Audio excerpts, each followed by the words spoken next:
avec puissance.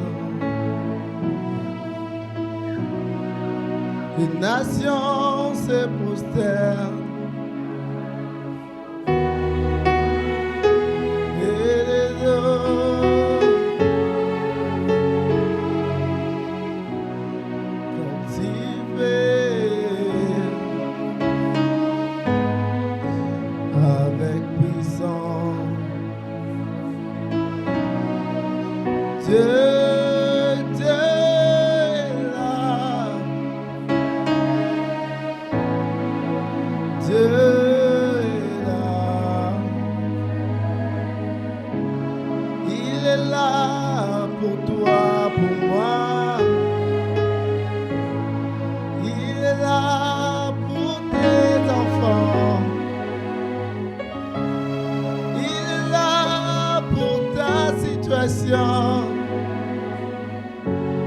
il résout tous les problèmes. Il est là, il est là. Dieu est là. Dieu est là.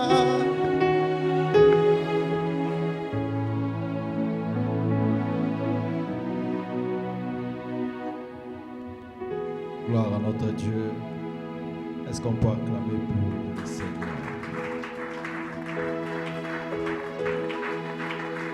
Acclame pour Jésus, acclame pour Jésus, acclame pour Jésus.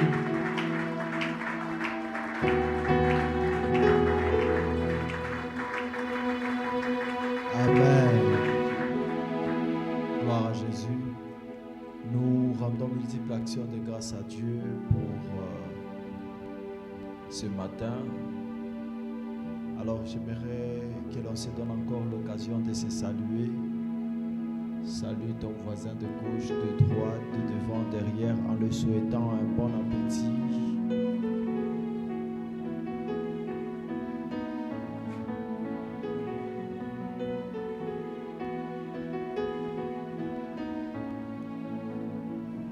Nous sommes dans la joie de se retrouver encore une fois ici. Et je crois que depuis la consécration, si je ne m'abuse, depuis la consécration du pasteur Fabien, c'est la première fois ou encore c'est le premier dimanche où il va apporter la parole en ces lieux. Alléluia. Alors, c'est avec toute attention que nous allons, n'est-ce pas, écouter cette parole.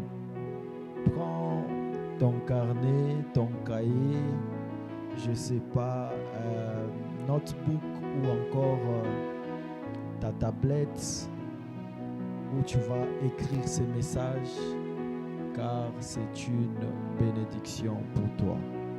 Alléluia. J'ai dit c'est une bénédiction pour toi. Alléluia. Alors, pendant que le pasteur Fabien est en train de s'avancer du haut de cette chaire, nous en tant qu'Église, nous accueillons cette parole que Dieu a mis en lui. Merci. Est-ce que tu peux bien le faire? Tu peux bien acclamer pour la gloire de Jésus. Tu ne m'as pas bien saisi. Je disais, est-ce que tu peux bien acclamer pour la gloire de Jésus? Non, tu ne le fais pas pour la gloire d'une personne, mais tu le fais pour la gloire de celui qui t'a donné le souffle de vie. Tu le fais pour celui qui t'a permis que toi et moi, nous puissions être là ce matin. Amen, amen.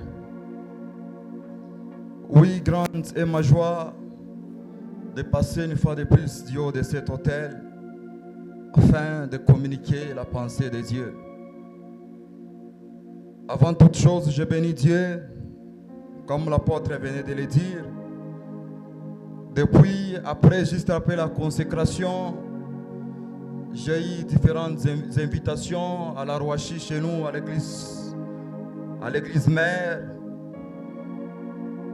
Et aujourd'hui, nous sommes là ce matin où nous sommes en train de communiquer la pensée que Dieu nous a donnée.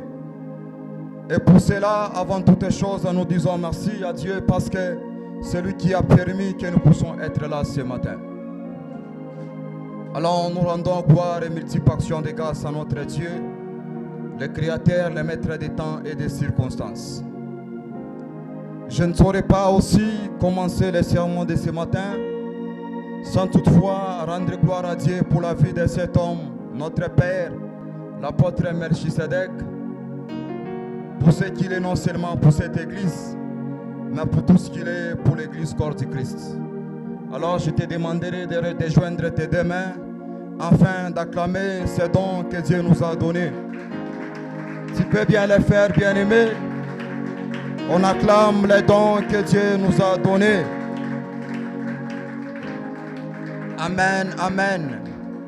Je bénis aussi votre présence ce matin. Comme on a toujours eu l'habitude de le dire, si vous n'étiez pas là, on ne pouvait pas parler aux chaises. On n'a pas reçu le ministère de Jean-Baptiste où il pouvait à tout le temps crier dans les déserts. Mais nous avons reçu un ministère où ce matin nous sommes là afin de communiquer quelque chose de la part de Dieu. Amen, amen. Amen, amen. Seigneur, Père, nous te disons merci. Nous te recommandons donc ce moment sous ta grâce divine. Je te prie, Yahweh, que ton règne vienne, que seule ta volonté soit faite en ces lieux, afin que des âmes soient restaurées et que des vies soient transformées. Ta parole, ô Dieu de grâce, a la capacité non seulement de restaurer nos âmes, mais aussi de transformer nos vies. Voilà pourquoi, Père, je te prie pour ce matin.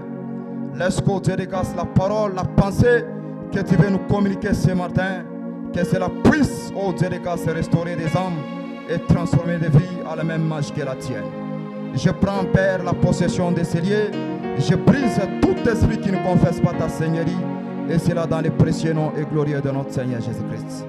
Gloire, honneur, force puissante te soit rendue. C'est dans les précieux noms et glorieux de notre Seigneur Jésus-Christ que nous avons ainsi prié avec action de grâce. Et nous disons Amen. Amen, amen. Oui, c'est depuis un moment après une longue période de marathon ou de la convention des jeunes où on nous était en train de nous parler d'une génération régénérée, un monde transformé. Et c'est depuis un temps où le Père a introduit un sous-thème ou un thème où nous sommes en train de parler. Il nous faut une nouvelle race. C'est une obligation que Dieu demande pendant ce temps de la fin. Dieu nous demande de chercher d'avoir une nouvelle race. La phrase commence par « Il nous faut une nouvelle race ».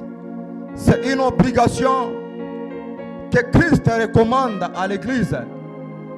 L'Église, dans sa marche, elle doit comprendre une chose. Elle est censée amener de nouvelles races par la parole puissante et permanente de Dieu. Et nous avons tiré ce thème dans les livres de 1 Pierre, chapitre 1er, le verset 23. 1 Pierre, chapitre 1er, le verset 23, nous lisons la parole du Seigneur.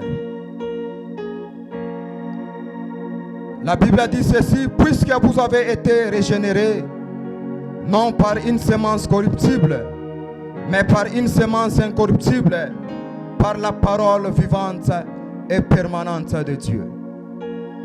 Reprends ta place et tu acclames pour la gloire de Dieu. La Bible dit ceci, puisque vous avez été régénérés non par une semence corruptible, mais par une semence incorruptible, par la parole vivante et permanente de Dieu.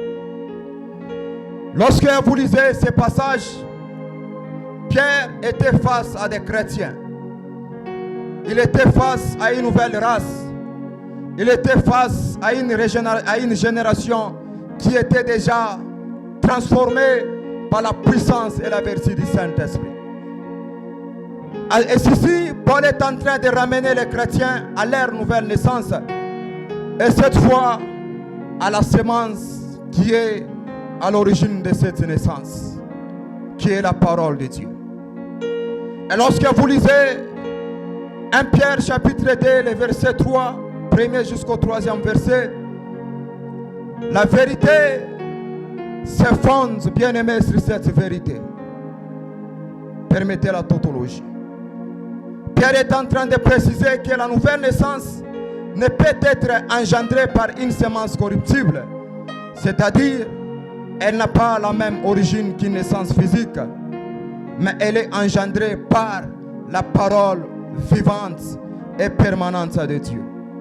Lorsque des hommes et des femmes entendent ou lisent la parole de Dieu, ils sont convaincus de leur péché et du fait que Christ est le seul qui puisse les sauver. Voilà un peu en quelques mots ce que Paul voulait dire à ses enfants qui étaient déjà des chrétiens. Puisque vous avez été régénérés non par une semence corruptible, mais par une semence incorruptible, par la parole vivante et permanente de Dieu. Et cette parole-là, ce n'est donc que la personne de Jésus. Et le vendredi, nous sommes toujours dans cette même lancée. Nous avons introduit un sujet, un petit sous-thème, où nous étions en train de parler du réveil spirituel. Tout au long de mon message ce matin, je vais toucher les 2 points afin de donner une conclusion pour que l'Église puisse comprendre ce à quoi Christ nous appelle au travers de ce thème. Amen, amen. Amen, amen. Et par la définition, nous avons dit ceci. Le réveil dans sa première dimension, c'est l'état, juste un état d'éveil. Dans sa deuxième dimension, c'est une période de transition entre un état d'inactivité vers un état d'activité. Ça veut dire par ce thème, Christ nous demande de quitter l'état de la passivité et d'entrer dans l'action. La nouvelle race doit comprendre une chose, c'est que si je suis une nouvelle race, je suis passé par la régénération. Je ne dois pas rester passive, mais je dois aller en action afin de ramener les âmes vers Jésus. Et dans sa troisième dimension, c'est le retour à l'état de conscience. Alors par ce thème, nous allons voir comment quitter l'état d'inconscience vers l'état de la conscience. Et dans sa quatrième dimension, le réveil, c'est un laps de temps pendant lequel l'esprit effectue la transition entre le sommeil spirituel vers le réveil spirituel. Le réveil, c'est un laps de temps pendant lequel l'esprit est en train d'effectuer un mouvement entre le sommeil spirituel vers le réveil spirituel. Et le deuxième concept, c'est la spiritualité. C'est tout ce qui est de la nature divine ou tout ce qui est de la nature de l'esprit. C'est tout ce qui est de la nature divine, les choses qui se passent dans le monde des esprits. C'est ça la spiritualité. Et nous avons lu le mercredi, le vendredi plutôt, dans Luc chapitre 8, le verset 14, la parabole du semeur. Jésus dit ceci: ce qui est tombé parmi les épines, ce sont ceux qui, ayant entendu la parole, s'en vont et la laissent étouffée par les soucis, les richesses et les plaisirs de la vie, et ils ne portent point de fruits qui viennent en maturité. Dans cette parabole, lorsque vous lisez cette parabole, Jésus était devant la foule. Après avoir lancé la parabole, lorsqu'il va terminer en aparté avec ses disciples,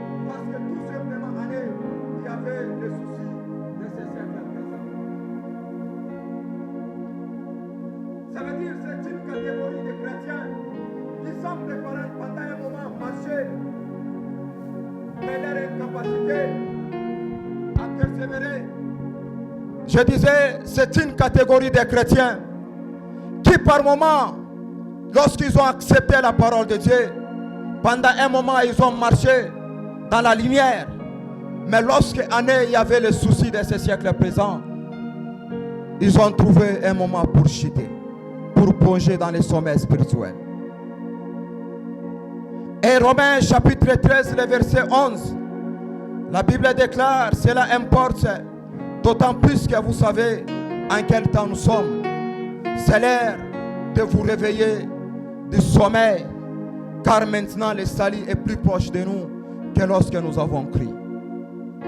La nouvelle race doit comprendre une chose, elle doit quitter l'état du sommeil spirituel, tout simplement parce que le salut est plus proche de nous que lorsque nous avons crié. Et lorsque vous lisez le reste de ce chapitre, Paul était en train d'inciter les gens, les chrétiens de Rome, à faire preuve de vigilance spirituelle et de pureté morale, car le temps est court.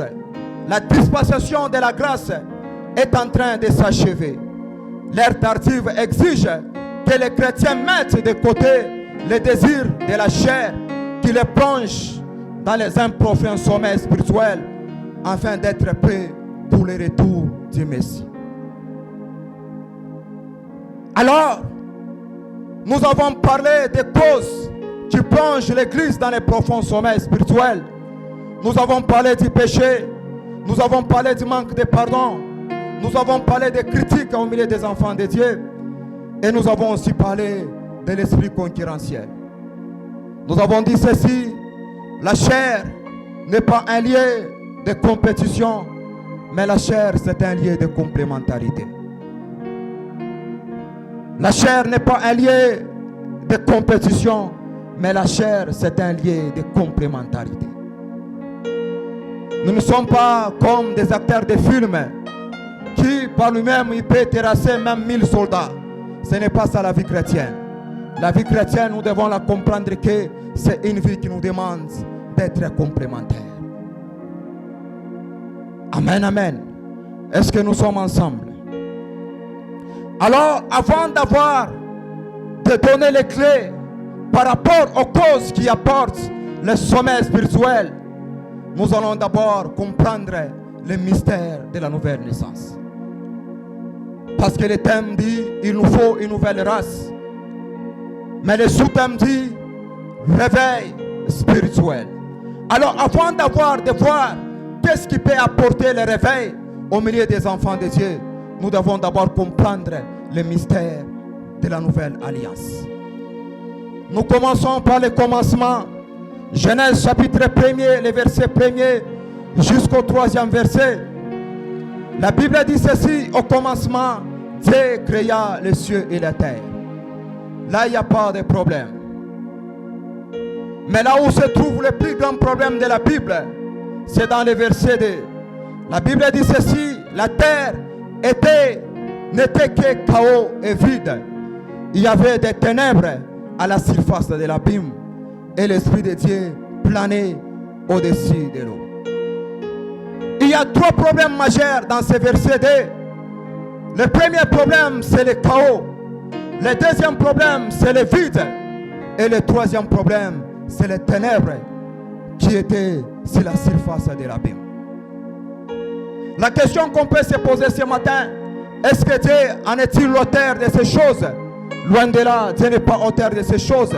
Parce que lorsque vous lisez Genèse chapitre 2, Satan est déjà tombé, ou Satan est déjà chassé du ciel. Lorsque vous lisez Ésaïe chapitre 14 et Ézéchiel chapitre 28, vous allez comprendre que Satan n'est plus dans le troisième ciel, mais Satan est déjà tombé dans le deuxième ciel. Et là, il y a trois problèmes majeurs. Le premier problème qui retient mon attention, c'est le chaos, qui symbolise la confusion et le désordre. C'est-à-dire que la terre était dans une confusion totale. Et le deuxième problème, c'est le vide, qui symbolise un espace ne contenant rien de palpable. Donc tout était chaos. Tout était dans une confusion totale. Et le troisième problème, c'est les ténèbres, qui est un état d'ignorance dans son sens figuré. Lorsqu'on parle des ténèbres, on voit directement un état d'ignorance. Maintenant, face à ces trois problèmes, il aura fallu l'intervention de Dieu. Maintenant, dans le verset 3, la Bible dit ceci: Dieu dit que la lumière soit. La lumière ici est le symbole de la connaissance. La lumière est venue apporter, bien aimé, la connaissance. Là où il vivait la confusion, là où vivait le désordre, lorsque Dieu a fait appel à la lumière est venue remettre les choses dans l'ordre. Parce que lorsque vous lisez le verset 4, vous allez comprendre que c'est lorsque Dieu a dit que la lumière soit, c'est alors que de l'ordre est revenu sur la terre. Alors pendant ce moment-là, lorsque vous descendez maintenant, lorsque vous lisez, vous arrivez dans le chapitre 2, le verset 26, après avoir créé l'homme, Dieu accompagne l'homme avec toutes ses promesses. Mais le problème commence dans le verset 3. Là où nous voyons Adam et Ève succomber à la tentation du diable, c'est en ce moment-là que la sémence corruptible a régné depuis Adam jusqu'en passant par les prophètes et même la loi. Alors Dieu s'est cherché, Dieu était en quête de ramener, de chercher une nouvelle race. Il a essayé avec la dispensation de la loi, il n'a pas pu récupérer l'homme. Dieu a essayé avec la dispensation des prophètes, Dieu n'a pas su récupérer l'homme. Il aura fallu l'intervention de la dispensation de la grâce pour que Dieu puisse avoir le privilège de récupérer l'homme. Et comme le diable avait tenté Adam et Ève, il a parlé, réellement il a posé la question. Dieu a dit, vous ne mangerez pas de ces fruits. Ève a répondu, nous mangeons de tous les fruits qui se trouvent dans des arbres et dans les jardins. Mais il y a une exception faite. L'arbre qui est au milieu des jardins, l'arbre de la connaissance du bien et du mal, on ne peut pas y toucher. Je suis en train de vous faire comprendre le mystère de la nouvelle naissance. Et c'est à ce moment-là, lorsque Adam et Ève ont accepté de désobéir à l'ordre de Dieu, que la semence corruptible est entrée dans l'homme. Mais ce que j'aime avec Jésus, ce que j'aime avec Dieu, la Bible dit ceci dans Jean chapitre 1er, le verset 12. À tous ceux qui l'ont reçu, à ceux qui croient en son nom, elle a donné. Ça veut dire la semence, la parole de Dieu a donné maintenant une semence qui est incorruptible, afin que Dieu puisse avoir une nouvelle race avec laquelle il pourra maintenant mieux mener la mission sur la terre. Parce que dans la pensée de Dieu, lorsque Dieu met l'homme sur la terre, dans la pensée de Dieu, Dieu voulait avoir une extension de son royaume sur la terre. C'était ça dans la pensée de Dieu. Il voulait avoir une extension du ciel sur la terre. Par la désobéissance d'Adam et Ève, la semence corruptible est entrée dans l'homme. Mais par la semence qui est la parole de Dieu, la parole vivante et permanente, Dieu a su récupérer l'homme. Et par ce moment-là, nous avons parlé de la nouvelle naissance. Alors vous devez comprendre ce matin, Église de Dieu, c'est que si Dieu a besoin de la nouvelle race, ça veut dire que la nouvelle race ne sera possible rien que par le chemin de la nouvelle naissance. Sans la nouvelle naissance, bien-aimé, il n'y a pas la nouvelle race. Sans la nouvelle naissance, bien-aimé dans le Seigneur, il n'y a personne qui peut quitter le sommet spirituel vers le réveil spirituel. Alors, il nous faut une nouvelle race qui comprend que nous sommes appelés non seulement à rester dans la passivité, mais d'entrer en action. Parce que la mission que Christ nous a léguée, elle est tellement importante. Amen, amen. Amen, amen. Est-ce que tu peux acclamer pour la gloire de Jésus?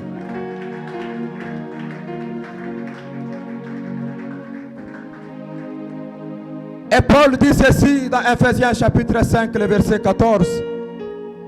Réveille-toi, toi qui dors, relève-toi d'entre les morts, et Christ t'éclairera. Ça veut dire nous sommes appelés à passer par la régénération, mais nous devons comprendre une chose, nous avons besoin de la lumière. La lumière ici qui est le symbole du Saint-Esprit. Sans le Saint-Esprit bien-aimé, ça sera impossible d'aller dans le monde et de transformer le monde.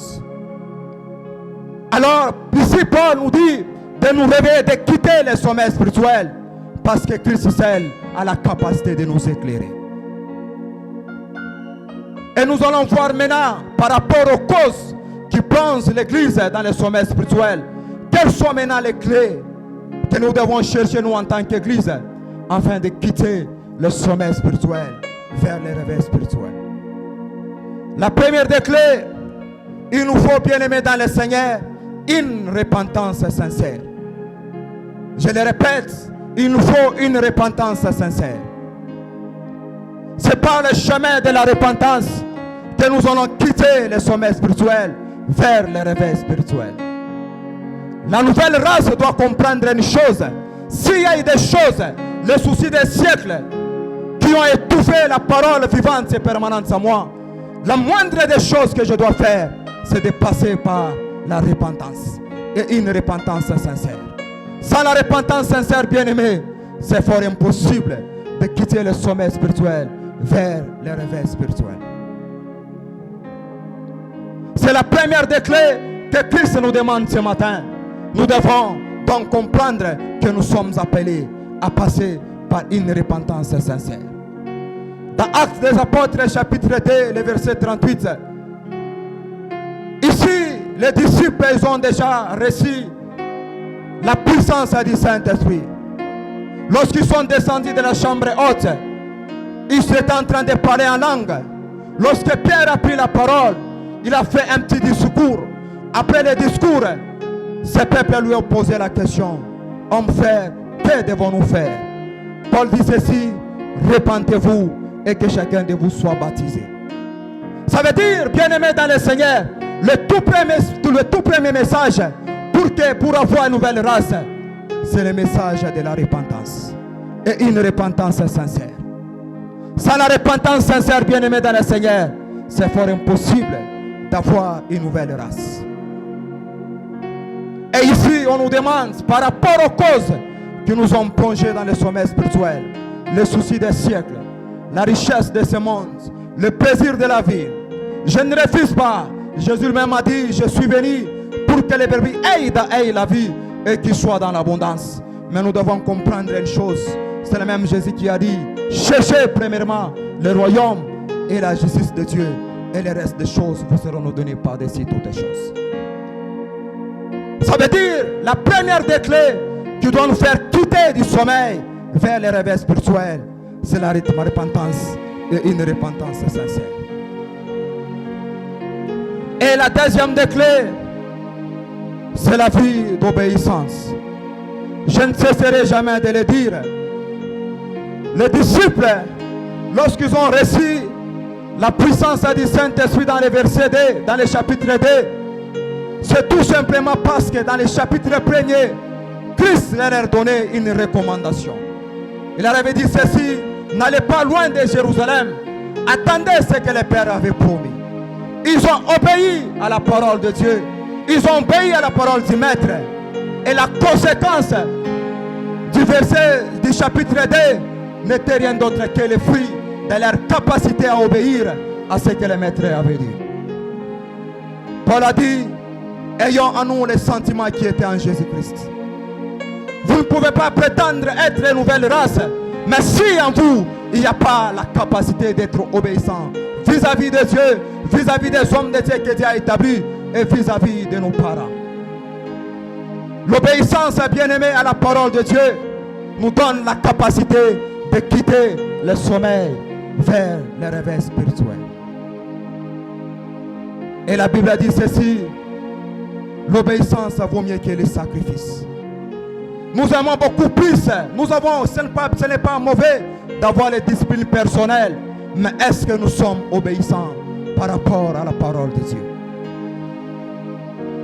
Ces disciples, ils ont obéi, voilà pourquoi ils ont été impactés par la puissance du Saint-Esprit le jour de la Pentecôte.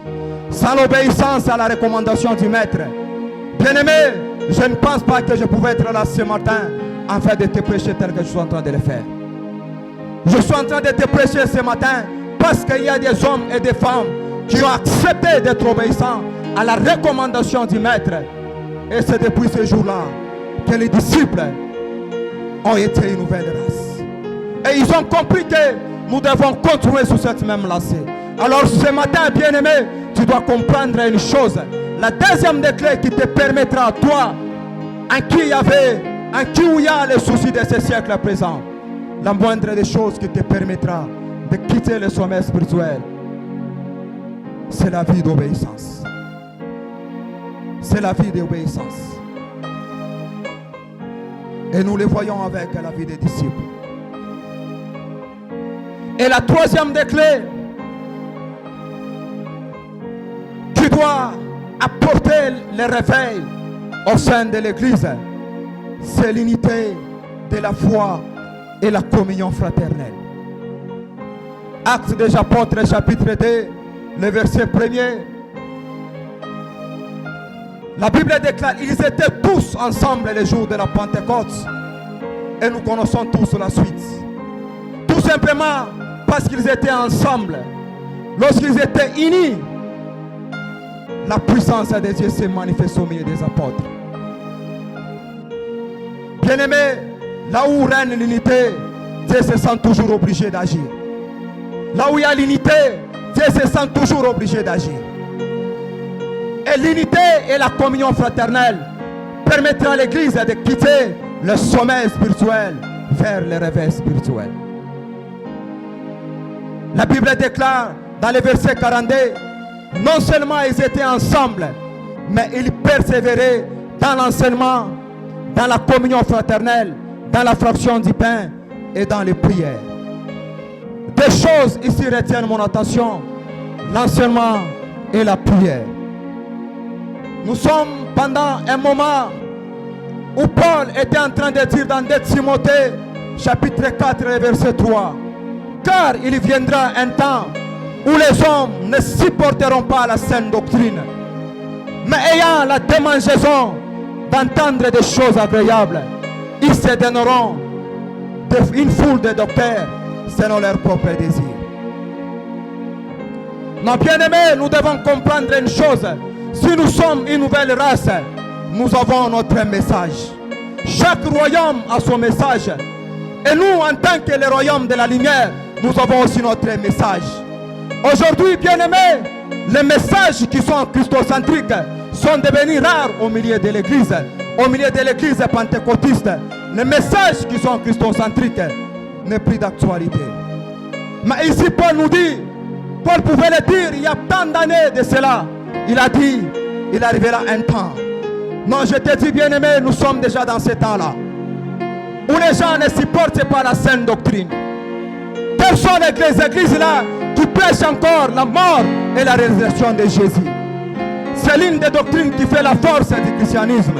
S'il n'y a pas la résurrection de Jésus, bien-aimé dans le Seigneur, Paul dit ceci, notre prédication sera vaine, et par conséquent, même notre foi aussi sera aussi vaine.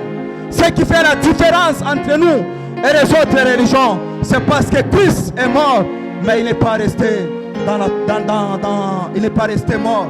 Après sa mort, il est passé de la mort à la résurrection. C'est l'une des choses qui fait la différence entre nous et les autres religions.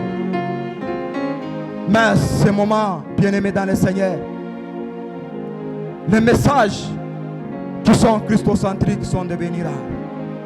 La sainte doctrine, bien-aimée, n'est pas encore enseignée.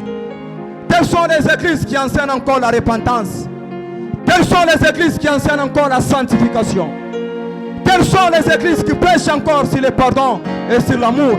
Quelles sont ces églises-là qui prêchent encore sur la justice de Dieu? Ce sont des choses qui permettront à ce que l'église puisse quitter le sommeil vers le réveil spirituel.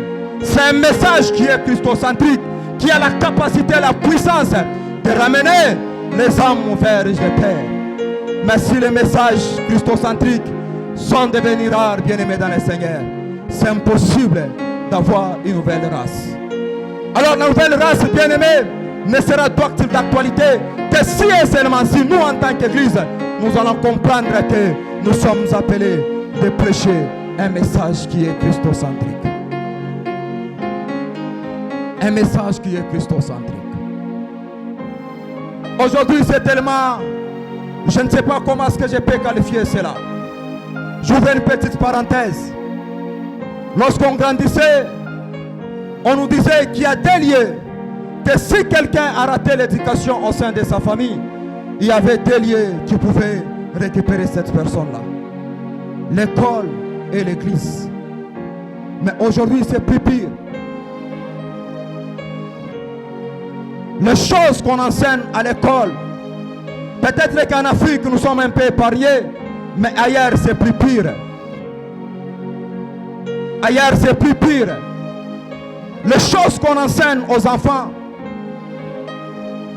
aujourd'hui, on enseigne même au sein de l'école les histoires comme la pédophilie, tant de choses qu'on enseigne, bien aimés dans le Seigneur. Mais je me pose la question ce matin, est-ce que réellement les écoles sont encore un lieu qui peut ramener, qui peut récupérer quelqu'un? Et aujourd'hui, au sein même des églises, c'est devenu aussi pire, bien aimé dans le Seigneur. C'est au sein même des églises, il y a des gens qui viennent avec un peu de problèmes, mais lorsqu'ils quittent les églises, ils ont tant de problèmes. Alors, bien aimé dans le Seigneur, pourquoi tout cela? Parce que Christ n'est pas prêché. Là où Christ est prêché, les âmes sont restaurées et des vies sont transformées. Tout simplement parce que Christ n'est pas prêché. Voilà pourquoi, bien aimé dans le Seigneur, l'Église est encore plongée dans le sommeil spirituel. Nous sommes appelés, nous en tant qu'une nouvelle race, de prêcher Christ et Christ est ressuscité. Sans ce moment-là, que le monde sera transformé et les âmes seront restaurées et des vies seront transformées. Mais où sont les messages qui prêchent encore de la personne de Jésus? Christ est la personne centrale de la Bible. Lorsque vous parcourez la Bible, de Genèse jusqu'à l'Apocalypse, Christ est la personne centrale de la Bible. Il a commencé par les apparitions, ce qu'on appelle la théophilie, dans l'ancienne alliance. Mais lorsqu'il est venu en chair, bien-aimé dans le Seigneur, Christ reste et demeure la personne centrale de la Bible. Si Christ n'est pas prêché, c'est impossible d'avoir une nouvelle race. Si Christ n'est pas prêché, bien-aimé dans le Seigneur, c'est impossible de quitter le sommeil vers le réveil spirituel. Le souci de ce siècle, ce sont des choses qui nous plongent beaucoup plus dans le sommeil spirituel.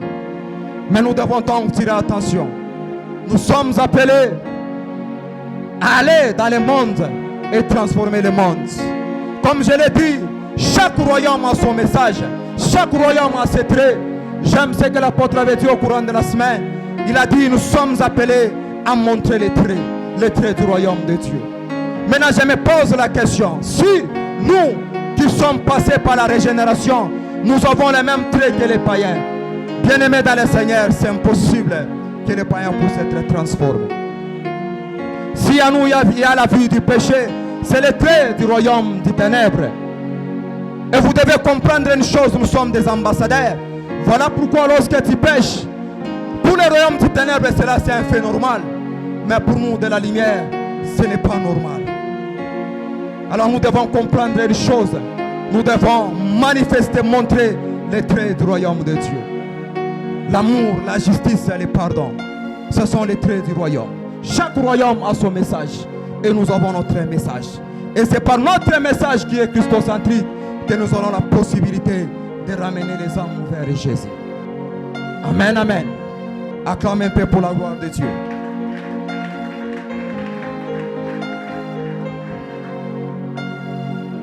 Et la dernière des choses, la clé qui va permettre à l'Église de quitter le sommeil spirituel vers le réveil spirituel. L'Église doit accepter la transformation par le Saint-Esprit. L'Église doit accepter la transformation par le Saint-Esprit. J'aime cet homme de Saul qui est devenu Paul. Lorsqu'il a subi la transformation, il comprend une chose: si je suis transformé, si je vis, ce n'est plus moi qui vis, mais c'est Christ qui vit en moi. Voilà quelqu'un qui est passé par la transformation. Il comprend une chose, c'est que si moi je vis, ce n'est plus moi qui vis, mais c'est Christ qui vit en moi. Et j'aime encore cet homme, lorsqu'il a subi la transformation, il dit ceci: tout ce qui était pour moi comme un gain, aujourd'hui à cause de la transformation, je regarde cela comme de la boue. Voilà quelqu'un qui est transformé. La transformation, bien-aimés, nous devons la comprendre et nous devons l'accepter. Parce que sans la transformation, bien-aimés dans le Seigneur, il n'y aura pas la différence entre ceux-là qui servent de Dieu et ceux-là qui ne le servent pas. Nous sommes donc appelés à passer par la transformation. Paul a suivi la transformation. Il a dit: si je vis, ce n'est plus moi qui vis, mais c'est Christ qui vit en moi. Combien de chrétiens acceptent de passer par la transformation? Par moment, le temps, c'est ça même la transition entre le sommeil vers le réveil spirituel. Il y a le temps de brisement. Des fois, ça peut faire mal, mais c'est pour un but ultime, bien-aimé dans le Seigneur. Dieu accepte de nous passer par les épreuves, par les brisements, afin que nous puissions être transformés, nous puissions devenir une nouvelle race, afin que nous comprenions une chose, c'est que nous sommes appelés pour aller apporter la lumière partout dans le monde entier. Sans la transformation, c'est impossible que le monde puisse être transformé. Alors ce matin, la dernière des clés, nous devons comprendre une chose, bien-aimés dans le Seigneur. Nous qui ont les soucis de ce siècle, les richesses de ce monde, ce sont des choses qui sont éphémères. Alors nous devons comprendre ce matin que Christ nous appelle. En tant que nouvelle race, nous devons comprendre une chose: nous sommes appelés à rester dans un état d'éveil. Nous sommes appelés à rester dans un état d'éveil. Oui, nous sommes une nouvelle race, mais Christ nous demande de rester dans un état d'éveil. Parce que si nous ne sommes pas dans cet état d'éveil, le monde va encore beaucoup plus se plonger dans le péché.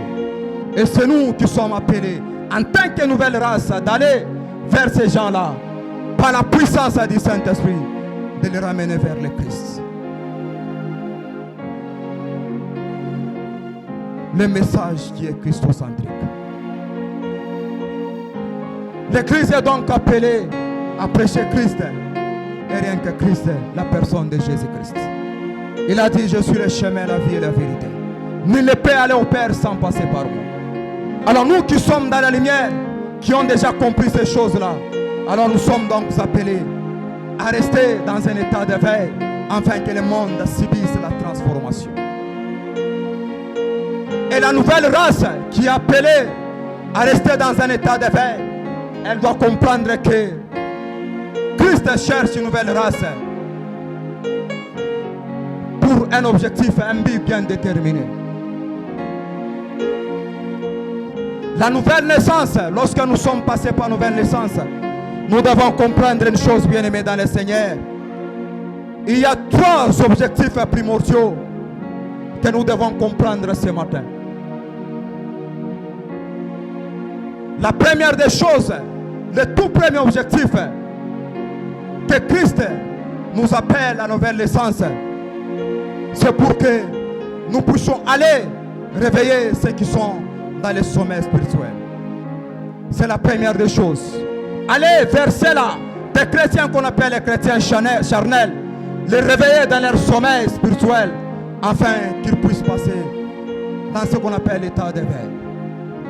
Et c'est là, puisque Christ a dit, voici la motion, elle est grande, mais il y a peu d'ouvriers. Puisqu'il y a peu d'ouvriers, nous sommes donc appelés, nous, qui sommes passés par la régénération, d'aller vers ces gens-là, les ramener vers le Christ, par la repentance sincère, afin qu'il y ait beaucoup d'ouvriers pour la mission qui est grande. Et le deuxième objectif, bien aimé dans le Seigneur, c'est pour que nous allions ensemble maintenant gagner les âmes. Christ ne nous appelle pas à la repentance, à la nouvelle naissance, pour que nous puissions seulement rester dans les prophéties, dans les parler en langue, dans les guérisons, dans les miracles. Voilà pourquoi lorsque Nicodème est venu de nuit vers Jésus, il a dit, Seigneur, je sais que tu es venu du ciel, parce que personne ne peut faire les miracles que tu fais. Mais Jésus lui a montré le plus grand des miracles, qui est la nouvelle naissance. Jésus a ramené à Nicodème au plus grand miracle, qui est la nouvelle naissance. Parce que sans la nouvelle naissance, bien aimé dans le Seigneur, personne ne peut hériter le royaume de Dieu. Pendant les enseignements de Jésus, lorsque vous lisez les évangiles, les 4 évangiles, plus de 100 fois Jésus a cité le mot royaume de Dieu. C'était un thème central du message de Jésus.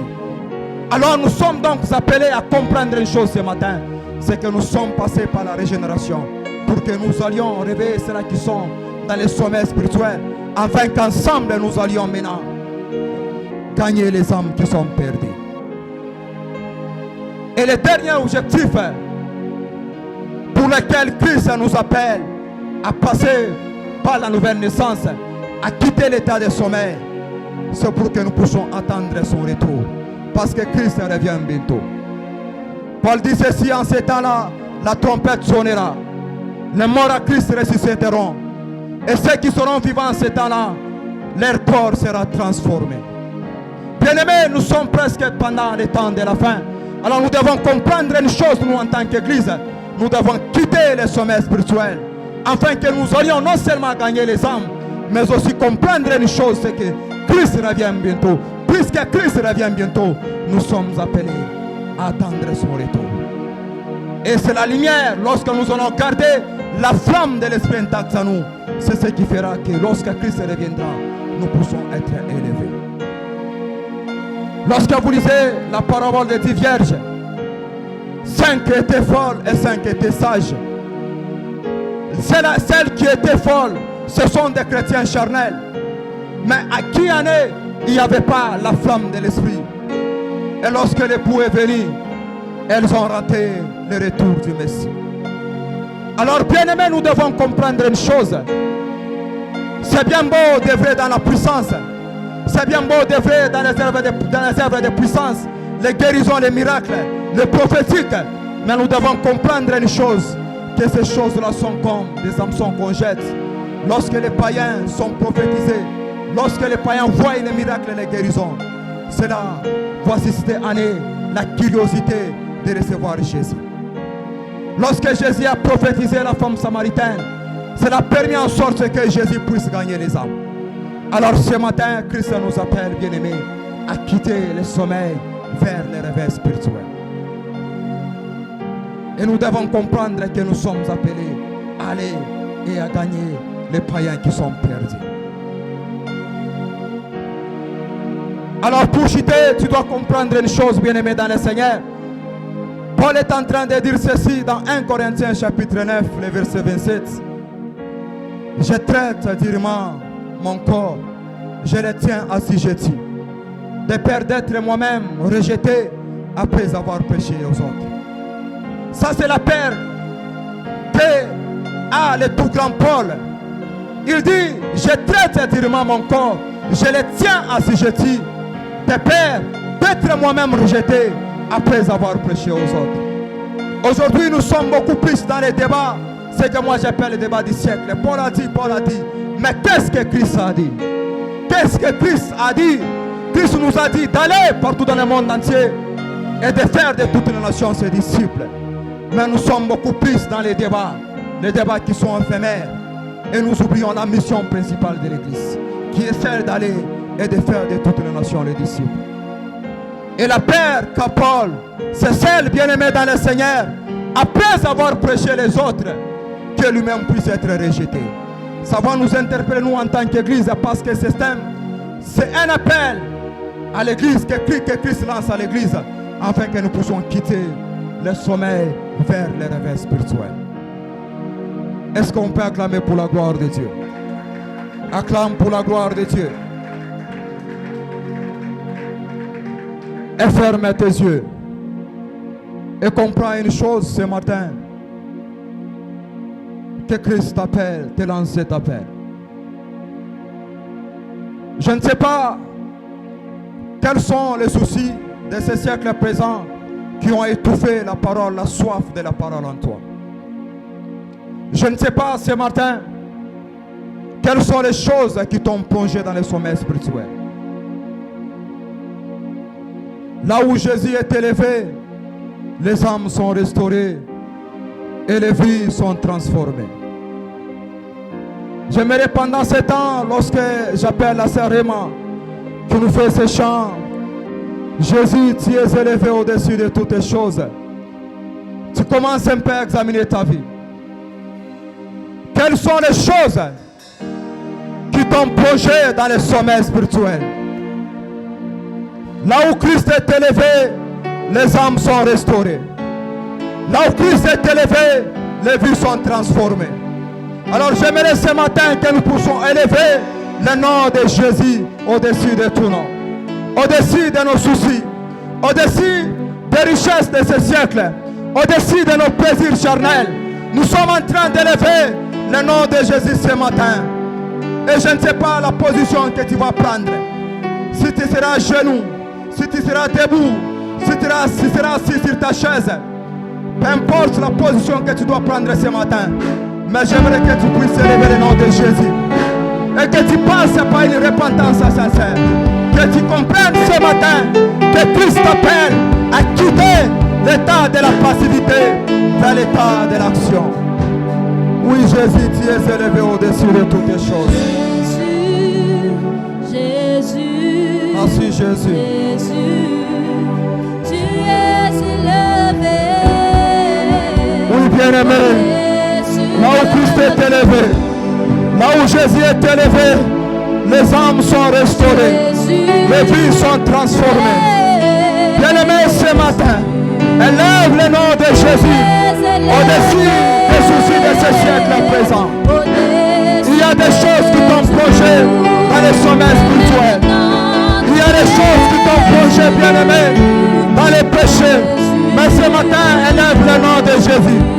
Élève le nom de Jésus. Élève le nom de Jésus. Et commence à prier. Tu dis, Seigneur, me voici ce matin. Je prends ton pardon dans ma vie. Bien-aimé, prie, bien-aimé, prie. Demande le pardon à Dieu. Élève le nom de Jésus. Au-dessus de tes soucis de ce siècle présent. Prie, bien-aimé, dans le Seigneur. Prie, bien-aimé.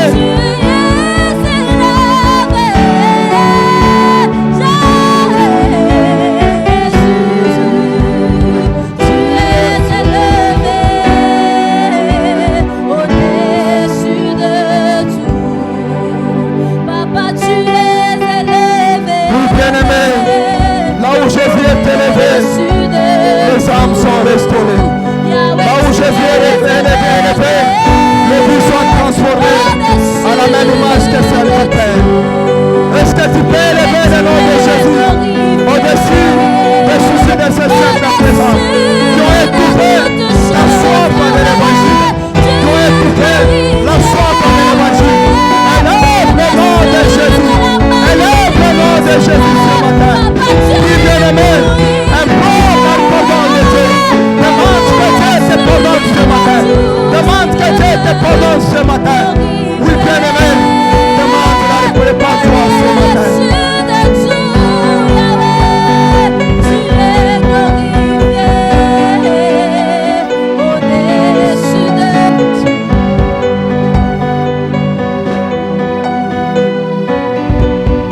j'aimerais que pendant ce moment, si tu as senti en toi, et que pendant un moment où la soif des choses de Dieu n'était plus encore là, où tu as senti pendant un moment, les ailes que tu avais pour l'évangile n'est plus là, tu vas te tenir debout. Et nous allons inviter notre Père, il va prier afin que je donne la deuxième requête et la dernière requête. Tu es là ce matin. Pendant un moment, tu as senti que la soif des choses de Dieu n'était pas encore là. Tu es plongé dans le sommeil spirituel. Voilà le temps t'est accordé. Tiens-toi debout là où tu es et nous allons prier ensemble avec le Père. Bien-aimé, cet appel t'est lancé ce matin. Si tu as senti en toi la lourdeur, si tu as senti en toi que tu étais plongé dans le sommeil spirituel, tiens-toi debout là où tu es et nous allons prier avec le Père. Nous écoutons la prière avant que je donne la dernière requête.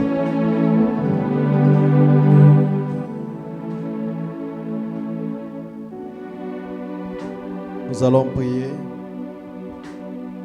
Seigneur notre Dieu, notre Roi, merci pour ce moment que chacun reconnaît, ô Dieu, l'état de son cœur, de sa relation avec toi. C'est maintenant que je suis en train de prier, ô Dieu, puisque ton esprit restaure la relation qui était brisée dans le nom puissant de Jésus. Que celui qui était faible, ô Dieu, se fortifie en toi. Que celui qui était découragé se fortifie en toi. Que le Saint-Esprit vienne renouveler la force, vienne renouveler l'intelligence, vienne renouveler, ô Dieu de grâce, les ailes, de manière, ô éternel Dieu, à nous ramener sur le droit chemin. Parce que ta parole dit, quand il viendra, il vous convaincra en ce qui concerne le péché. Père éternel, permets-nous, ô éternel Dieu, de te servir avec crainte et tremblement. Permets-nous de te servir, ô Dieu, avec force, avec puissance. Parce que ce que tu veux, c'est que nous ramenons des âmes à toi. Que ce soit, ô éternel Dieu, notre but, notre objectif de tous les jours. Dans le nom puissant de Jésus-Christ.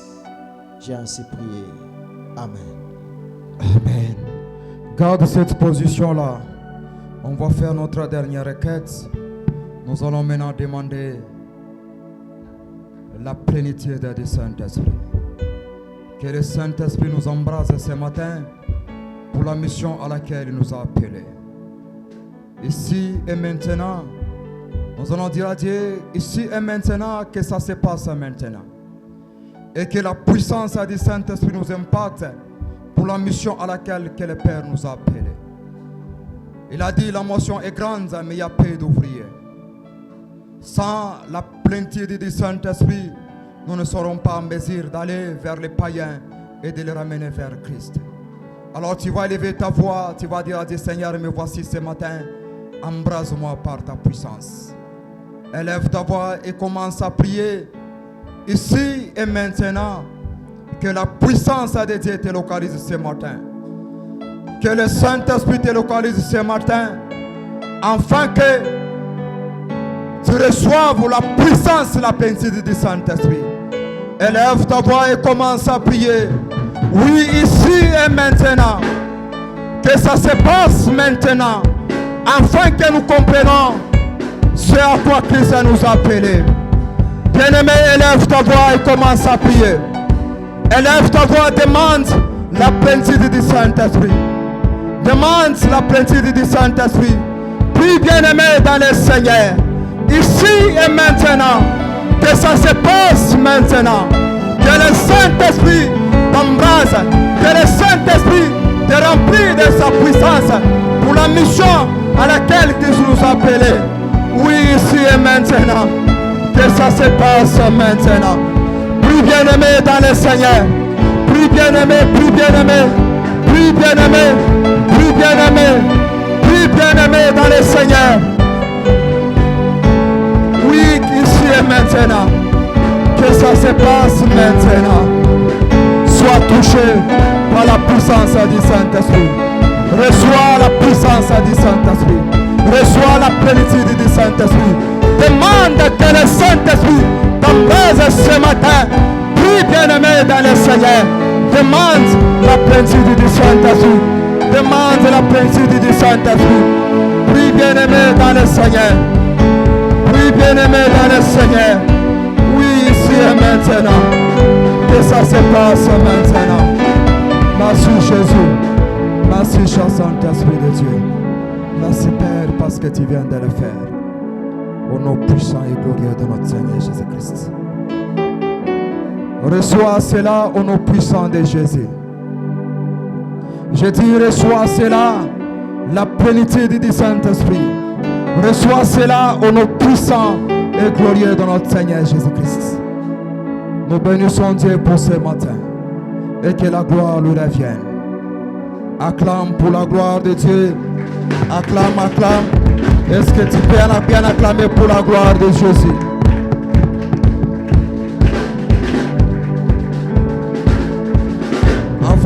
Avant de céder le micro à notre Père, il y a une vision que j'ai faite, je ne sais pas, il y a coûté cela pendant, je ne sais pas, une semaine ou 2 semaines, qui vient de me revenir, où j'étais en train de voir un esprit d'envoûtement du côté des sœurs de l'église, pas seulement notre église, mais l'église corps de Christ en général. Le diable est en train de chercher par tous les moyens de ramener les sœurs qui étaient permanentes dans la présence de Dieu. Je voyais un esprit d'envoûtement qui envoûtait plusieurs sœurs. Et je vis dans les jours à venir, on dit, telle part, il y a une sœur qui est tombée avec un homme de Dieu. Du haut de cette chair, je lève ma main gauche vers le ciel et je déclare que ces choses-là ne passeront jamais. La Bible déclare, veillez et priez afin que vous ne puissiez pas tomber dans la tentation. C'est la recommandation que je peux donner à l'église. Et pour ce matin, que le Dieu qui nous a appelés vous bénisse et que gloire soit rendue à Dieu. Alléluia. Est-ce qu'on peut acclamer?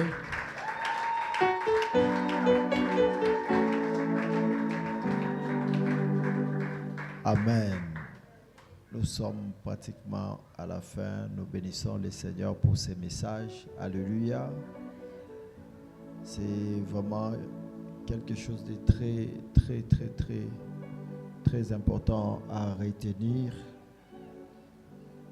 C'est que le plus grand miracle, ce n'est pas, je ne sais pas, ressusciter les morts.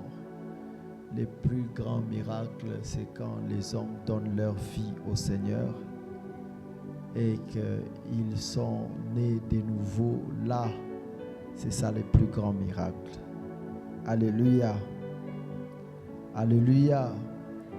Le plus grand miracle, c'est de voir un païen se convertir et être né de nouveau. C'est ça le plus grand miracle. Alléluia. Et c'est la mission principale de l'Église. La mission principale de l'Église, ce n'est pas venir à l'Église que l'on nous prophétise, ce qui n'est pas une mauvaise chose. La mission principale de l'Église, c'est d'abord gagner des âmes. Et la Bible dit, il y a une grande fête quand seulement une seule personne donne sa vie au Seigneur. Est-ce qu'on peut acclamer pour ces messages? Merci. Alléluia. Gloire à Jésus. C'est comme ça que je conseille à beaucoup de gens, avant que Dieu ne t'ouvre les yeux, tu veux voir, tu veux naviguer dans des visions, tu veux beaucoup plus parler en langue. Avant que cela n'arrive, prie. Que Dieu t'éloigne et qu'il te donne